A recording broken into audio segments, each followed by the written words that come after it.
What's up guys, we at Commerce Tanger Outlet right now. About to visit the boys at Trio Kicks, do a little interview, ask them about how they started up their shoe store, and then just browse around, see what they got. Let's do it. I got the swag, pot of them. Shorty having drip, proud of them. Put it on the jet, out of here. 2024, out here. Paramedics, killing them. Stepping on their necks, I'm really him. Louis leather vest, trim. Running up a check, stacking them.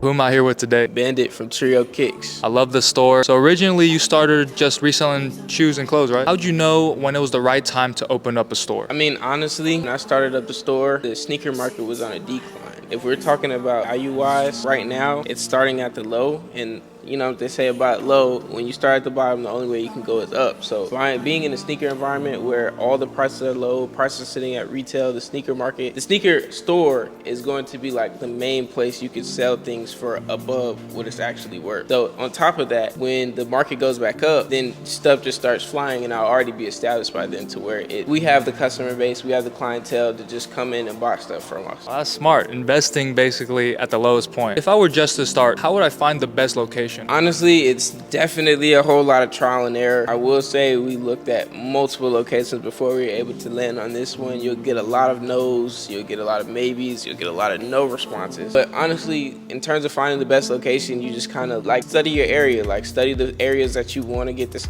sneaker shop in, and look at the foot traffic, talk to the management and everything like that, and they'll give you all the numbers that you need to know, and then you just decide from there. Yeah, like for us too, we drove around the area a couple times. We had to make sure that our management was cool, like just not gonna screw us over, like would work with us. Because y'all are kind of out the way, not in the city. Y'all are in a place called Commerce, like what, an hour away from the city? It's about an hour and 15. I guess y'all found an area that didn't have a shoe store, so that's also a good move, right? We found an area that had a demand for a sneaker store, just didn't have the sneaker store. And it's a place with decent foot traffic, really good foot traffic for this area. This is where everybody in the area comes to shop. So this is like basically the perfect place to get a location in this location, like in this city in my opinion. And you have business partners too that run the store with you? Yep. If I were to start a business, how do I find trustworthy business partners? Honestly, the main thing is just take your time with them. If you are looking to become a partner with somebody, really get to know them and really get to know how they'll act under pressure, get to see them at their lows and highs, see how they act in every single environment before you go ahead and make that move. It definitely takes a lot of time just to fill it out, but ultimately you got to find the right ones, and that's how you do it. Appreciate you, bro. Thank you so much. Yes, sir. So who are we here with today? My name's Stephen Kane from Trio. So let me ask you, bro, what were you doing before you started reselling? So before I started reselling, I was a carpenter. I was a form carpenter actually, so we built concrete foundations for buildings. And I moved to Georgia in 2020, immediately started doing that for about 2 years. And then to get into this is where it gets kind of funny. I was gonna buy something from somebody on Facebook. The deal ended up not going through, and he bought something from me. I followed him on Instagram, posted a Discord called Primetime. I went into that when it was free. I heard them talking about Loop, and then it transitioned all the way to where I'm at now. So why did you quit your carpenter job to do this then?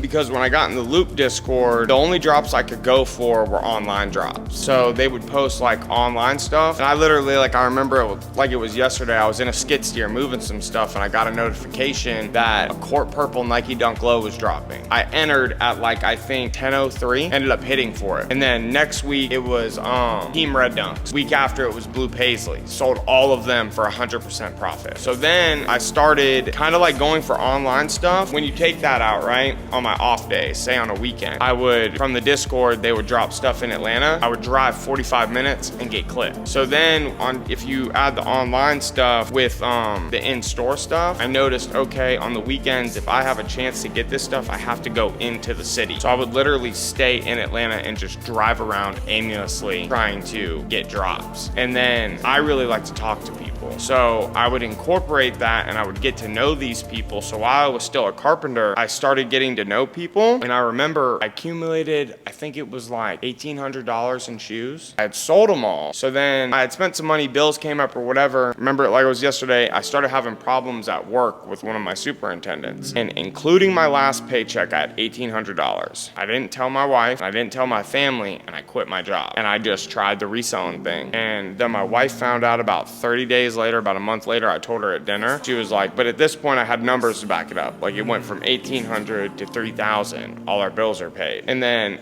with the numbers to back it up, she was like, I'm gonna back you. And then a couple months later, I told my family, and then I had real numbers to back it up. But it was just gradually, I mean, no bullshit, man. I worked, and I still do it now, 7 days a week. I would leave my house at 8 in the morning and not get back until 8 at night. And I did that every single day for years, and it all paid off. It's an amazing story. Did you decide to do this because carpenting wasn't paying the bills? Was it like striking at the opportunity as soon as you saw it, or what was it? So carpentry was paying the bills, and I loved it. Like, I absolutely loved it. But I was with a certain company and some stuff happened and they ended up letting me go. That's a long story in itself, but I had to go to a different company. Then when I got to that company, it just wasn't the same. Because the company I was at, we were like family. Like, I loved these guys. They were like my best friends. Went to this other company, ended up having some problems, and I was like, yeah, I don't really like the vibe that's going on. Went to another company and kind of the same thing. It's like, it didn't feel the same. This is just how I look at it. If I'm going to spend over 60 hours doing something a week where I see the people I work with more than I see my family at home, I'll be damned if I'm gonna be miserable every day. So it's kind of one of those things. When I started dibbling into reselling, it's like I almost got like a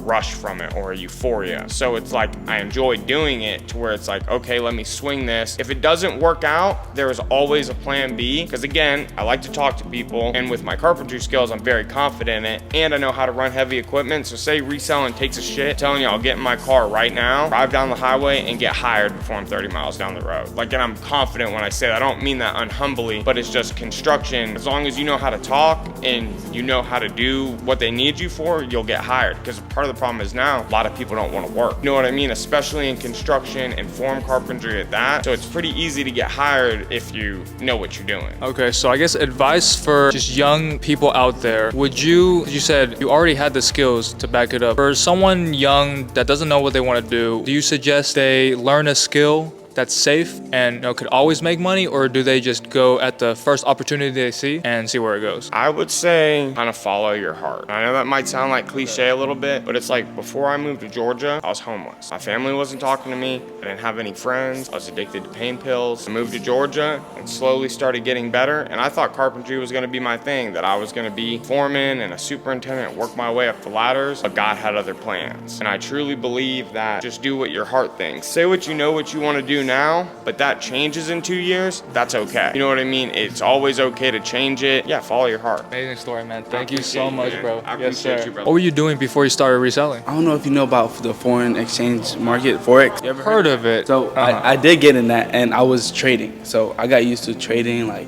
and then I got into Bitcoin, cryptocurrencies and stuff like that. And then after that, I got into like working like at shoe stores and stuff like that. That would help me. I know I always wanted to be a businessman, so like I always worked in the field where it can help me become a businessman. For reselling, that's what I was doing, learning skills, sales, being a salesperson and stuff like that. Did you always have that entrepreneur mindset, or was it one day something clicked for you? I always had it. So like at the age of like 12, I started selling like fake earbuds, magnetic earrings for the kids that couldn't get their ears pierced, make a quick flips, stuff like that. So I always had that mindset. I got that drive probably from my family. I have seen like my uncles like start up their own business and stuff like that. It was just like always interested me, like how they did it. I always wanted to learn something. So yeah, I think I always had it in me. Bro, that's sick. They told me that you were the one that came up with the idea originally of starting a shoe store. So how did you meet your business partners? Me and Bandit were, in my head, we were competitors, but I wasn't really competition to him, because when I first got in the game, we was in the same area. I was trying to learn everything, all his moves, to become better and take all his clients. I had better prices and everything. So like me and him started off with competition. Like in my head it was competition, but I don't think I was competition at the time for him. When I started like my name started getting up there, that's when we started like bumping heads, and it was just like, okay, like who's this person? Who's this person? And we just started getting to know each other. And then with Kane, it was a mutual friend that did something to both of us, and we just had a conversation one time. After that, we became good friends, because Kane is a very genuine person too. And one day, me and Kane working out in the field, I was like, yo, Kane, like, what you think about opening up a store? Like, this is something I've been thinking about, and what you think about it? And he's like, well, it's not a bad idea, but Like at the time, he had a wedding coming up and everything coming up, buying a house and everything like that. So we put it to the side real quick. Me and Tahir had a conversation one time, and I brought up the store idea to him. He actually wanted to open up his own store too. And he was ready. So I was like, hey, let me call you back. So I didn't want to say nothing more because I talked to Kane first. It was like I didn't want to leave Kane behind. So it's just like I called Kane. I was like, yo, what you think about getting into a business with Tahir? I know you got a wedding coming up. I know you got this coming up. I'm like, if it's the three of us, like it's not gonna be a problem at all. And he was like, it's not a bad idea. So I was like, and I called both of them. I was like, what do you guys think about having a sit down? All three of us sit down. Like y'all both know me. I'm like, this sit down though, I'm just gonna be there, but both of y'all get to know each other. Both of y'all get to know where y'all heads is at, what's your plans, where your goals is at. So like I can know what type of persons y'all are, ask each other questions freely. We had that sit down. The sit down went great. After that, started looking for a location. So communication is the most important thing when finding a business partner? Communication is probably the best thing. The more communication y'all do, like the more y'all get to know each other, the more y'all can solve problems too. Communication goes for everything. Relationships, business, for everything. What was the biggest struggle that you had when opening a shoe store? So at that time, I was trying to bring my grandparents to America. Working with that while almost getting the key for the store, it was clicking heads for me, and then trying to spend time with my grandparents, trying to open up a shop at the same time. It was kind of hard because I haven't seen my grandparents in about 14 years. Seeing my grandparents in 14 years and opening up a shop at the same time was kind of hard. Had to balance family and work. Yeah, and it was kind of hard. It was difficult, but how'd you make it work out? I would try to come here early in the morning, put some work in, and I'll leave and spend like the evening with them. Try to get the work done as early as possible, or sometimes I'll come a little later. Those times I stayed in here until like 12 a.m. So just use up all the hours you have in a day. Don't waste any of it. I didn't waste none of it. Either spent it in here or spent it with the family. And for someone who wants to start a brick and mortar, what is motivation for them to do that? The first thing you can do, the best thing you can do for yourself is start. Just start. Like you might not know where you're going, but just start. If you start, bro, like everything's gonna fall into place. If you don't start though, you will never figure out like where to start at, because you're gonna be thinking like, where do I start? Just start. Literally just start. As soon as you start, everything's gonna start falling into place. That's the best thing you can do for yourself, is start and don't quit. Appreciate that, man. Thank you so much, bro. Yes, sir. First, we're gonna check Nike out, see what they got. This is crazy, guys. They got one highs, almost half off. The Armory's right here. They got like the Ochres, look a lot like the Rookie of the Years. And one of the worst reimagines in my opinion, but the suede's pretty nice. All for 110, crazy. They got the Air Max Saunders. These just came out. Retail though, and size 13, but these are nice. Actually worth something too. Guys, $70, over half off on these Air Maxes. Damn. Guys, they have the brand new Union Field Generals for low-key a steal, 75. Right now is the best time to go to Nike outlets. They have everything that used to fly off shelves sitting and on sale now. My boy Warren just copped some Nike Field Generals.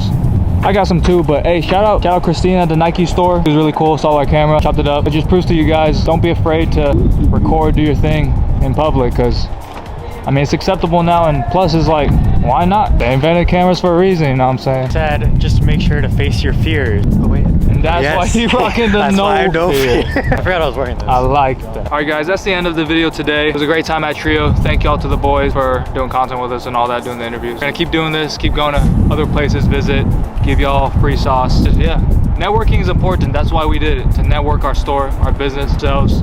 But I'm gonna keep giving y'all free sauce, keep helping y'all out.